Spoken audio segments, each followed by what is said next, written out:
श्रीरामः शरणं समस्तजगतां रामं विना का गतिः रामेण प्रतिहन्यते कलिमलं रामाय कार्यं नमः। रामाद्रक्ष्यति कालभीमभुजगो रामस्य सर्वं वशे रामे भक्तिरखण्डिता भवतु मे रामत्वमेवाश्रयः रामत्वमेवाश्रयः। सर्वेभ्यः नमो नमः। राजकीय अभिनव इंटर कॉलेज आराजी लाइन वाराणसीतः संस्कृत अध्यापकः अहं सौरभ पांडेय भवतां सर्वेषां संस्कृत कक्षायां स्वागतं व्याहरामि। यह जो श्लोक मैंने अभी आप सभी को सुनाया, जो आपके स्क्रीन पर दिखाई दे रहा है, इसको सुनाने के पीछे मेरा दो उद्देश्य है। पहला कि आपकी सभी इंद्रियां जैसे कर्णेंद्रिय, चक्षुरेंद्रिय, घ्राणेंद्रिय, वागेंद्रिय और इसके साथ साथ मन मस्तिष्क इस पाठ को पढ़ने के लिए, इसे समझने के लिए पूरी तरह से तैयार हो जाएं, सभी जागृत हो जाएं, ताकि पाठ आपको अच्छे से समझ में आए। और दूसरा उद्देश्य यह है कि आप समझ जाएं कि आज का पाठ भी भगवान श्री राम और उनके जीवन चरित्र पर ही आधारित है। आज हम लोग कक्षा 9 की संस्कृत के पाठ्य पुस्तक के दूसरे पाठ का दूसरे भाग का अध्ययन करेंगे, जिसका शीर्षक है रामस्य पितृभक्ति। सबसे पहले हम लोग आज क्या पढ़ेंगे, किस प्रकार से पढ़ेंगे, यह देख लेते हैं।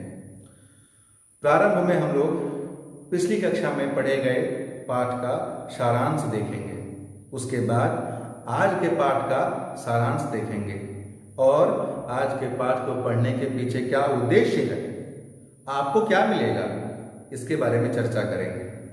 और अंत में पाठ के पुनः एक बार आज के पाठ का सारांश देखते हुए अग्रिम कक्षा में हम लोग क्या पढ़ेंगे उसके ऊपर भी प्रकाश डालेंगे। और सबसे अंतिम में होमवर्क, गृह कार्य आप सभी को दिया जाएगा, उसके ऊपर चर्चा होगी। और पिछली कक्षा में जैसा मैंने आपको बताया था कि किसी भी श्लोक की व्याख्या कैसे की जाती है संदर्भ प्रसंग पूर्वक, यह भी आप सभी को बताएंगे। यह तो हो गई पाठ की रूपरेखा। अब जानते हैं आज के पाठ को हम लोग किस प्रकार से पढ़ेंगे। सबसे पहले हम लोग श्लोकों का सस्वर पाठ करेंगे, शुद्ध उच्चारण करना सीखेंगे। उसके बाद उस श्लोक का अन्वय देखेंगे। अन्वय के बाद कठिन शब्द जो उस श्लोक में प्रयुक्त हुए हैं उसका विश्लेषण करेंगे। पुनः उसके बाद उस श्लोक का सामान्य अर्थ देखेंगे और अंत में समेकित रूप में उस श्लोक की व्याख्या करेंगे, विस्तृत चर्चा करेंगे, जिससे कि उस श्लोक से संबंधित सभी तरह की मुख्य बातें, उसका अर्थ आपके मस्तिष्क में पूरी तरह से सेट हो जाए, कभी ना भूलें। इसीलिए इस प्रक्रिया के माध्यम से आज का पाठ हम सभी पढ़ेंगे। सबसे पहले हम लोग पिछली कक्षा में पढ़े गए पाठ का संक्षिप्त सारांश पे प्रकाश डालते हैं। हम लोगों ने यह पढ़ा था कि भगवान राम महल में आते हैं। उन्होंने देखा कि उनके पिता दशरथ मूर्छित अवस्था में माता कैकेयी के साथ आसन पर बैठे हुए हैं। सबसे पहले उन्होंने पिता का अभिवादन किया, उसके पश्चात माता कैकेयी का अभिवादन किया। राजा दशरथ, जिनकी स्थिति दीनहीन हो गई थी, उनके नेत्र आंसुओं से भर गए थे, उनका गला रुध गया था, जिसके कारण न वो कुछ देख पा रहे थे, न ही कुछ बोल पा रहे थे। और उनके मुख से उस समय सिर्फ एक शब्द निकला, वो क्या था? राम। इसके अतिरिक्त वो कुछ भी बोल पाने में या देख पाने में समर्थ नहीं थे। पिता की यह स्थिति देख करके भगवान राम चिंतित हो गए और सोचने लगे कि आज अभिवादन करने के बाद पिता ने मुझे आशीर्वाद क्यों नहीं दिया। हमेशा आशीर्वाद मिलता था, दुखी होते थे पिता फिर भी मुझे देख के प्रसन्न हो जाते थे। यह सोच करके भगवान राम ने कैकेयी से पूछा कि माता, पिता की यह स्थिति कैसे हो गई? क्या मुझसे कोई गलती हो गई है और उसी गलती के कारण मेरे पिता की यह स्थिति हो गई है? आप मुझे बताइए, इनको प्रसन्न करिए। यहाँ तक हम लोगों ने पढ़ा था। आज के पाठ के सारांश के ऊपर प्रकाश डालते हैं। आज हम लोग क्या पढ़ेंगे, भगवान राम और क्या कहते हैं, अपने पिता की इस स्थिति को देख करके क्या क्या प्रश्न करते हैं उनके मन में क्या क्या भाव और आ रहे हैं, वो कैसे प्रकट करते हैं। इसके साथ ही कैकेयी क्या प्रतिक्रिया देती हैं भगवान राम के प्रश्नों को सुन करके। कैकेयी अपनी बातों को या राजा दशरथ से जो 2 वर उन्होंने मांगे थे उसके बारे में क्या कहती हैं। क्या कैकेयी को भरोसा हो गया कि मैं जो कुछ भी कहूँगी राम करने के लिए तैयार है? अगर नहीं हुआ तो फिर वो क्या करती हैं, और कैकेयी की बातों को सुन करके अंत में भगवान राम क्या प्रतिक्रिया देते हैं, यहाँ तक आज हम लोग पढ़ेंगे। अब आते हैं उद्देश्य के ऊपर। आज के पाठ को पढ़ने का क्या उद्देश्य है? एक तो बहुत महत्वपूर्ण उद्देश्य है जो पिछली कक्षा में भी आपको बताया था, और यह संपूर्ण पाठ के ऊपर लागू होता है। एक पंक्तियाँ आपने सुनी होंगी शायद, हालांकि शांति स्वरूप भटनागर जी की लिखी हुई पंक्तियाँ हैं। प्रतीचि प्राची कामेल सुंदर, प्रतीचि प्राची कामेल सुंदर। पाश्चात्य और भारतीय वेस्टर्न इंडियन कल्चर, आप इसको इस तरह से समझिए कि विज्ञान के क्षेत्र में प्रगति तो करना अच्छी बात है, कर भी रहे हैं हम लोग। उसके साथ साथ जो हमारी जड़ें हैं, प्राचीन संस्कृति, सभ्यता, संस्कार, उससे भी जुड़े रहें और विज्ञान में प्रगति भी करें। दोनों में सामंजस्य बिठाने के लिए इस तरह का पाठ पढ़ना अत्यंत आवश्यक है, क्योंकि पिता, माता, गुरु, सम्माननीय, पूजनीय, श्रेष्ठ जनों का आदर सम्मान करना हम सब भूल रहे हैं। वो न भूलें, इसके लिए राम के चरित्र, उनके जीवन से संबंधित प्रमुख आदर्शों को अपने जीवन में आत्मसात करने की अत्यंत आवश्यकता है। इसके साथ साथ आज आपको यह भी पढ़ने को मिलेगा, यह भी समझने को मिलेगा कि जब व्यक्ति दुखी होता है, जब व्यक्ति परेशान होता है, तब वह कैसे अपने मस्तिष्क पर कंट्रोल करके, नियंत्रण करके अपने व्यवहार को सौम्य बनाए रखता है। यह भगवान राम से सीखने को मिलेगा। इसके साथ साथ यह भी सीखेंगे, कोई व्यक्ति अगर गलत सोचता है, उसका विचार गलत है, तो उसके वाणी में वो झलकता है, वह स्पष्ट रूप से निखर कर सामने आ जाता है। कैकेयी की सोच अच्छी नहीं थी, इसलिए कैकेयी के वाणी में भी कर्कशपन आ गया था, क्रूरता, कठोरता आ गई थी। तो यह व्यवहार परिलक्षित होता है व्यक्ति के चिंतन से। तो जैसी चिंतन, जैसी सोच, वैसी वाणी। अच्छी सोच रखिए, अच्छी वाणी बोलिए। मीठी वाणी बोलिए, मन का पाखो, औरन को शीतल करे, आपहु शीतल होय। सुना होगा आपने, कबीरदास की वाणी है। तो अच्छी वाणी बोलना चाहिए हमें, और अच्छा सोचना भी चाहिए।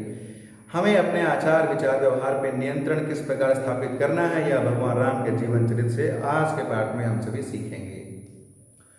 आइए आगे बढ़ते हैं। आज के पाठ का पहला और इस अध्याय का 8वां श्लोक पहले सस्वर उच्चारण करते हैं।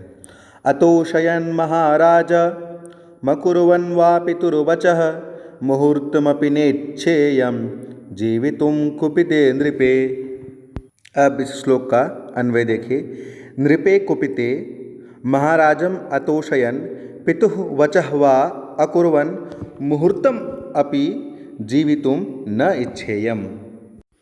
अब इस श्लोक में प्रयुक्त कुछ कठिन शब्दों के अर्थ देखिए। अतोषयन्, संतुष्ट न करता हुआ।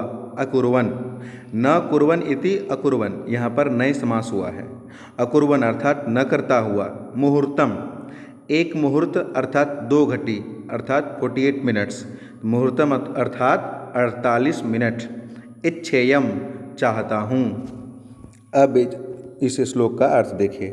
राजा के क्रुद्ध होने पर महाराज को संतुष्ट न करता हुआ अथवा पिता के वचन का पालन न करता हुआ मैं एक क्षण भी जीवित रहना नहीं चाहता हूँ। अर्थात राम स्वयं को धिक्कारते हुए कहते हैं कि यदि मैं महाराज दशरथ को अपने कार्यों से संतुष्ट न कर सका अथवा अपने पिता के वचनों का पालन न कर सका तो मेरे लिए एक क्षण भी जीवित रहना उचित न होगा। तात्पर्य यह है कि किसी भी स्थिति में मैं इनके वचनों का पालन अवश्य करूँगा। अब इस श्लोक का विस्तृत रूप में चर्चा करते हैं। पुनः पुनः भगवान राम कह रहे हैं कि नृप अर्थात राजा महाराज दशरथ को असंतुष्ट करते हुए किसी भी प्रकार से दुख पहुंचाते हुए या अपने पिता दशरथ की किसी भी आज्ञा का पालन न करते हुए, अर्थात अगर मैंने राजा को दुख पहुंचाया है, अगर राजा दशरथ मेरे किसी कारण से मेरे द्वारा किया गया कोई भी कार्य जो गलत हो उसके कारण अगर यह अवस्था उन्हें प्राप्त हुई है, या मेरे पिता के किसी भी आज्ञा का पालन मुझसे नहीं हुई है, अगर ऐसा है तो मैं एक क्षण भी जीवित नहीं रहना चाहता हूँ। पिता के प्रति भगवान राम के हृदय में जो प्रेम था, जो भाव थे, वह वो अपने अंदर से बाहर निकाल रहे हैं कि अगर मुझसे कहीं गलती हुई है जिसके कारण मेरे पिता की यह स्थिति हुई है तो मैं एक क्षण भी जीवित नहीं रहना चाहता हूँ। आगे देखिए अगला श्लोक। यतो मूलम नरः पश्येत् प्रादुर्भावमिहात्मनः कथम तस्मिन्न वर्तेत प्रत्यक्षे सति दैवते। अब इस श्लोक का अन्वय देखिए। नरः इह आत्मनः प्रादुर्भावम यतो मूलम पश्येत् तस्मिन् प्रत्यक्षे दैवते सति कथम न वर्तेत। अब इस श्लोक के प्रयुक्त कठिन शब्दों का अर्थ देखें। यतो मूलम, जिस मूल कारण से, प्रादुर्भावम, उत्पत्ति हुआ हो, यह मतलब इस लोक में, आत्मनः अपनी, वर्तेत व्यवहार करे, प्रत्यक्षे साक्षात उपस्थित या सामने, दैवते अर्थात ईश्वर तुल्य। अब इस श्लोक का अर्थ देखिए। मनुष्य इस संसार में अपनी उत्पत्ति को जिसके कारण देखता है, उस देवता स्वरूप पिता के विद्यमान रहने पर क्यों न उसके अनुकूल आचरण करे। अर्थात इस संसार में मनुष्य का जन्म पिता के कारण ही होता है। अतः पिता के रहने पर व्यक्ति को हमेशा उसके अनुकूल ही आचरण करना चाहिए, क्योंकि जन्म देने के कारण पिता देवता स्वरूप ही होता है। अब इस श्लोक का विस्तृत रूप में अर्थ पे चर्चा करते हैं। आगे भगवान राम बता रहे हैं कि प्रत्येक उत्पन्न होने वाले वस्तु का कोई न कोई मूल होता है, जड़ होता है, उत्पत्ति स्थल होता है, कारण होता है, और मनुष्य के उत्पत्ति में पिता की अत्यंत महत्वपूर्ण भूमिका होती है। मनुष्य का अस्तित्व ही पिता से है, पिता नहीं तो मनुष्य नहीं। तो मनुष्य की उत्पत्ति का जो मूल है, या भगवान राम की उत्पत्ति के मूल कौन, राजा दशरथ, उनके विद्यमान रहने पर जब वो हमारे समक्ष विद्यमान हैं, उसके बाद भी अगर मैं उनके द्वारा बताए गए रास्ते पे न चलूं, उनकी आज्ञा का पालन न करूं, ऐसा हो ही नहीं सकता है। अर्थात किसी भी मनुष्य के लिए पिता माता दोनों ही ईश्वर तुल्य हैं, भगवान के समान हैं, और मेरे पिता के जीवित रहते हुए वो मेरे समक्ष विद्यमान है। इस अवस्था में भी अगर मैं उनके बताए गए रास्ते पे न चलूं, उनके मार्ग का अनुसरण न करूं, तो यह सर्वथा अनुचित है, यह कहीं से भी ठीक नहीं है। भगवान राम बार बार यह बात माता कैकेयी से कह रहे हैं और राजा दशरथ के मूर्छित होने का कारण भी पूछ रहे हैं।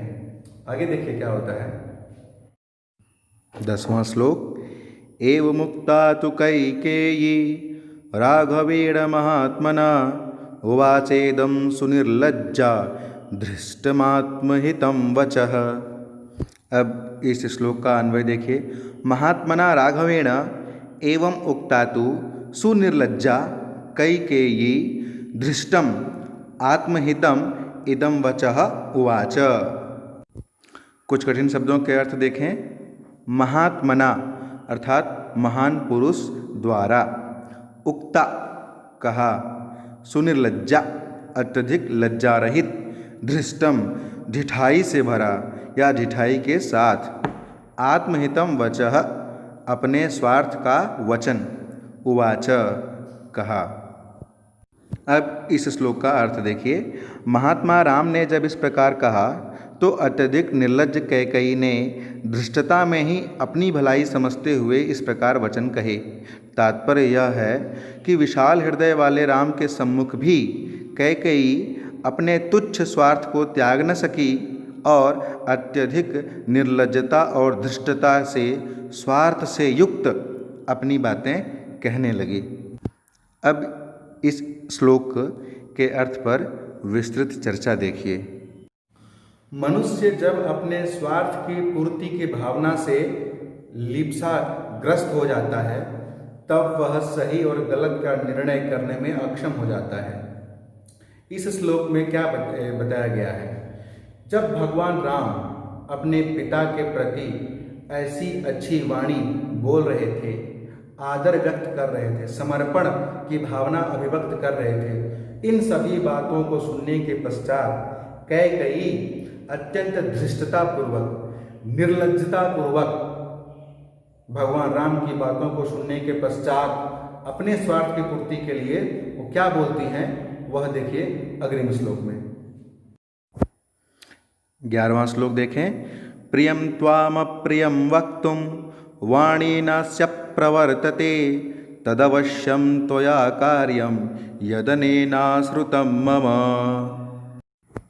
अब आप इस श्लोक का अन्वय देखिए। प्रियं त्वाम अप्रियं वक्तुम अस्य वाणी न प्रवर्तते अनेन यत् मम आश्रुतं तत्त्वया अवश्यम कार्यम। अब इस श्लोक में प्रयुक्त कुछ कठिन शब्दों के अर्थ देखें। त्वाम मतलब तुमको, अप्रियम अप्रिय या कटु, वक्तुम कहने के लिए, प्रवर्तते प्रवृत्त हो रहे, कार्यम करना चाहिए, आश्रुतम दिया गया वचन या की गई प्रतिज्ञा को। अब इस श्लोक का अर्थ देखें। अत्यंत प्रिय तुमसे कटु बात कहने के लिए इनकी वाणी निकल ही नहीं रही है। इन्होंने मुझसे जो प्रतिज्ञा की है उसका पालन तुम्हें अवश्य करना है। तात्पर्य यह है कि हे राम, तुम अपने पिता महाराजा दशरथ को अत्यंत प्रिय हो, इसलिए तुमसे ये कुछ भी अप्रिय वचन कहना नहीं चाहते। अतः अब ये तुम्हारा कर्तव्य है कि इन्होंने मुझे जो वचन दिया है उसे तुम अवश्य पूरा करो। अब इस श्लोक के अर्थ पर विस्तृत चर्चा देखिए आगे।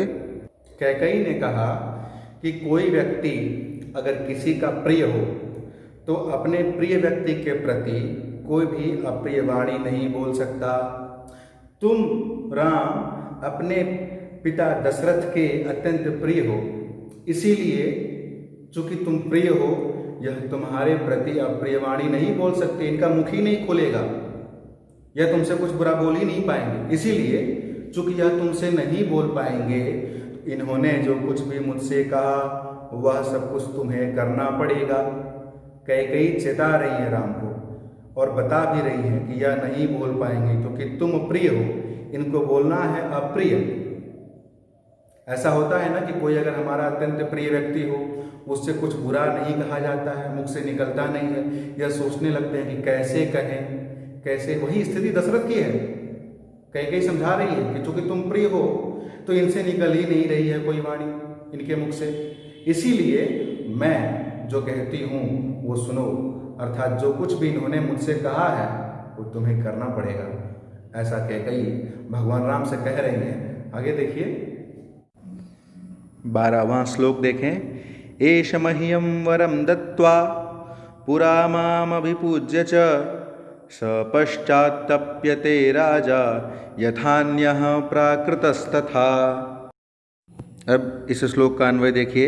एषः राजा पुरा माम अभिपूज्य मह्यं वरम च दत्त्वा पश्चात् स राजा तथा तप्यते यथा अन्यः प्राकृतः जनः तप्यते। अब इस श्लोक के कठिन शब्दों का अर्थ देखें।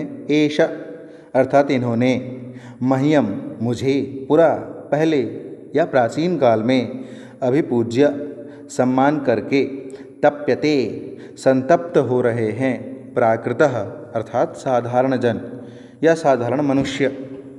इस श्लोक का अर्थ देखिए। ये राजा अर्थात राजा दशरथ प्राचीन समय में मेरा सम्मान करके और मुझे वर देकर बाद में उसी प्रकार दुखी हो रहे हैं जैसे दूसरा कोई साधारण जन दुखी होता है। कैकेयी का यह भी कहना है कि जब इन्होंने मुझ पर प्रसन्न होकर वर दिए थे तब आज वचन का पालन करते समय एक सामान्य जन की तरह क्यों दुखी हो रहे हैं, अर्थात इन्हें उसी प्रसन्नता से वचन का पालन भी करना चाहिए। विस्तृत अर्थ देखिए इस श्लोक का आगे। कैकेयी राम से कहती हैं, प्राचीन काल में शत्रुओं में और देवताओं में युद्ध हुआ था। दोनों के मध्य होने वाले युद्ध में राजा दशरथ के प्राणों की रक्षा कैकेयी ने की थी। उसी समय राजा दशरथ ने कैकेयी को वरदान दिया था, लेकिन कैकेयी ने कहा था कि मैं यह वरदान बाद में लूंगी। तो अभी कैकेयी क्या कहती हैं कि जब प्राचीन काल में प्रसन्न होकर के राजा दशरथ ने मुझे वरदान दिया था, तो खुशी खुशी उस वरदान को पूरा करना चाहिए ना, या सामान्य मनुष्य की तरह दुखी होना चाहिए। कैकेयी आक्षेप लगा रही है कि राजा हैं, एक सम्राट हैं, नरेश हैं, इन्होंने मुझे वर दिया था प्रसन्न होकर के, और आज किसी सामान्य मनुष्य की तरह यह दुखी हो गए हैं, ऐसे मूर्छित हो गए हैं, ऐसे आंसुओं से इनकी आंखें डबडबा गई हैं। वो प्रश्न चिन्ह लगा रही है कि जब इन्होंने मुझे वर दिया था मुझसे प्रसन्न होकर के, तो उसी उत्साहपूर्वक उस वर को पूरा भी करना चाहिए। आज क्यों ये ऐसे दुखी हो गए हैं, क्यों ये ऐसे मूर्छित हो गए हैं, बार बार प्रश्न चिन्ह लगा रही है राजा दशरथ पे कैकेयी। अग्रिम श्लोक में देखिए क्या होता है। 13वां श्लोक। यदि तद्वक्ष्यते राजा शुभं वा यदि वा शुभं करिष्यसि ततः सर्वा माख्यास्यामि पुनस्त्वहम्। अब इस श्लोक का अन्वय देखिए। यदि राजा शुभम व अशुभम व वक्ष्यते तद यदि त्वं करिष्यसि ततः अहम तु पुनः सर्वम आख्यास्यामि। अब आप इस श्लोक के कठिन शब्दों के अर्थ देखें। वक्ष्यते अर्थात कहेंगे, वा अर्थात अथवा, आख्यास्यामि बता दूंगी। अब आप इस श्लोक का अर्थ देखिए। राजा दशरथ प्रिय या अप्रिय जो कुछ भी तुमसे कहेंगे, तुम यदि उसे करोगे तब फिर मैं सब कुछ तुम्हें बता दूंगी। तात्पर्य यह है कि स्वार्थ की बात करने से पूर्व कैकेयी राम को भली भांति वचनबद्ध कर देना चाहती हैं। अब इस श्लोक पर विस्तृत चर्चा आगे देखिए।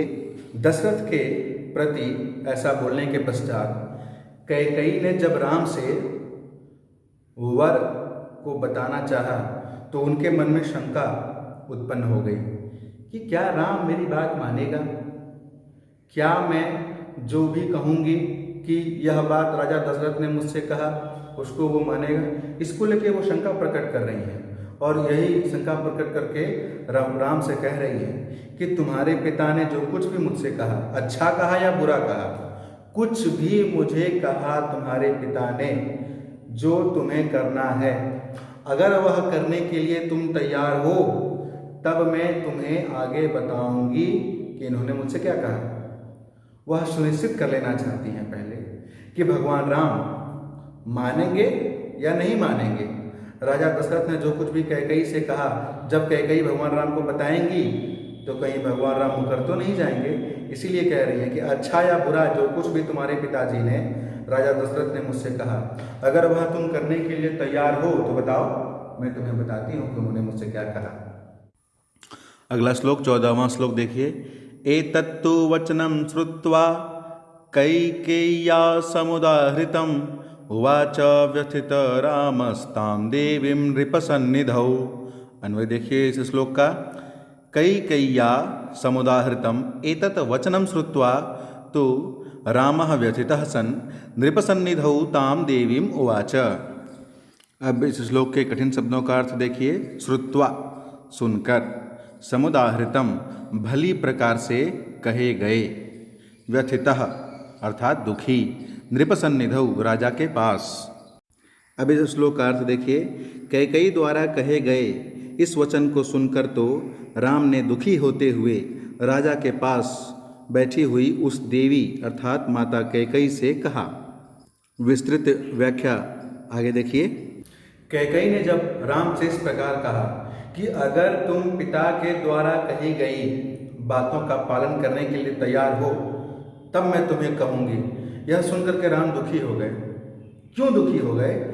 क्योंकि उनके मन में ये आया कि कैकेयी ऐसा कैसे सोच सकती है कि पिता ने कुछ कहा हो और वो मैं नहीं करूँगा, पिता ने कुछ आज्ञा दिया हो उसका पालन मैं नहीं करूँगा। यह भाव कैकेयी के अंदर कैसे आया? ऐसा सोच करके राम दुखी हो गए। दुखी मन से भगवान राम ने माता कैकेयी से क्या कहा, यह हम लोग अग्रिम कक्षा में पढ़ेंगे। आज इतना ही पाठ रखते हैं, आज का पाठ संपूर्ण होता है। आज हम लोगों ने पढ़ा कि अपने पिता की दयनीय स्थिति को देख करके श्री राम माता कैकेयी से प्रश्न पूछते हैं कि यह इनकी स्थिति कैसे हुई। माता कैकेयी ने कहा कि तुम चूंकि प्रिय हो, अत्यंत प्रिय हो दशरथ के, इसीलिए तुम्हें कुछ भी कहने के लिए इनकी वाणी प्रवृत्त ही नहीं होगी, ये कुछ बोल ही नहीं पा रहे हैं। और इस स्थिति में अगर तुम यह प्रण करो कि जो भी मैं तुम्हें कहूँगी वो तुम करोगे, तब मैं वह बात जो इन्होंने मुझसे कहा है वो तुम्हें बता दूंगी। भगवान राम यह आश्वस्त करते हैं। किस प्रकार आश्वस्त करते हैं? कि मैं हर कार्य को करने के लिए तैयार हूँ। और उसके बाद माता कैकेयी कैसे उन 2 वरों को भगवान श्री राम को बताती हैं, यह अग्रिम कक्षा में पढ़ेंगे। इसके साथ साथ हम लोग यह भी पढ़ेंगे कि वो 2 वर कौन थे जिसे राम ने सुना, सुन के राम की क्या प्रतिक्रिया थी और राम ने क्या किया, माता कैकेयी से क्या कहा। ये सारी बातें हम लोग इसी पाठ के अग्रिम कड़ी में पढ़ेंगे, विस्तृत रूप से सभी पे चर्चा करेंगे। अब गृह कार्य की बात आती है, तो गृह कार्य में आप सभी सबसे पहले सभी श्लोकों का सस्वर पाठ करेंगे। उसके बाद श्लोकों के अन्वय को, उसके श्लोक में प्रयुक्त कठिन शब्दों के अर्थों को और श्लोक के विस्तृत रूप में अर्थों को भी अपनी भाषा में लिखेंगे और उसका अभ्यास करेंगे। इसके साथ साथ आप एक चीज़ और नोट करेंगे कि आज के श्लोकों में से सबसे प्रिय श्लोक आपको कौन सा लगा और क्यों लगा, उस श्लोक में कौन सा भाव आपको सबसे अच्छा लगा, यह बात भी आप अपनी भाषा में अपने नोटबुक में नोट करेंगे। यह हो गई गृह कार्य की बात। अब मैंने आपसे कहा था कि संदर्भ प्रसंग पूर्वक कैसे किसी श्लोक की व्याख्या करते हैं, उस पर चर्चा करते हैं। किसी भी श्लोक क्या, कोई भी गद्य हो, पद्य हो, काव्य हो, कविता हो, उसकी जब व्याख्या करते हैं तो संदर्भ और प्रसंग का उल्लेख अत्यंत आवश्यक होता है। संदर्भ का मतलब होता है रेफरेंस। यह जो भी गद्यांश है, पद्यांश है, वह किसने लिखा है, किस पाठ्य पुस्तक से संग्रहित है, इन सभी बातों का उल्लेख हम लोग संदर्भ में करते हैं।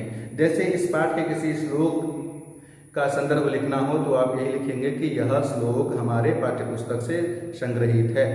हमारे पाठ्य पुस्तक में संकलित जो रचना है वह रामायण के सुंदरकांड के 18वें एवं 19वें सर्ग से लिया गया है और इसके लेखक महर्षि वाल्मीकि हैं।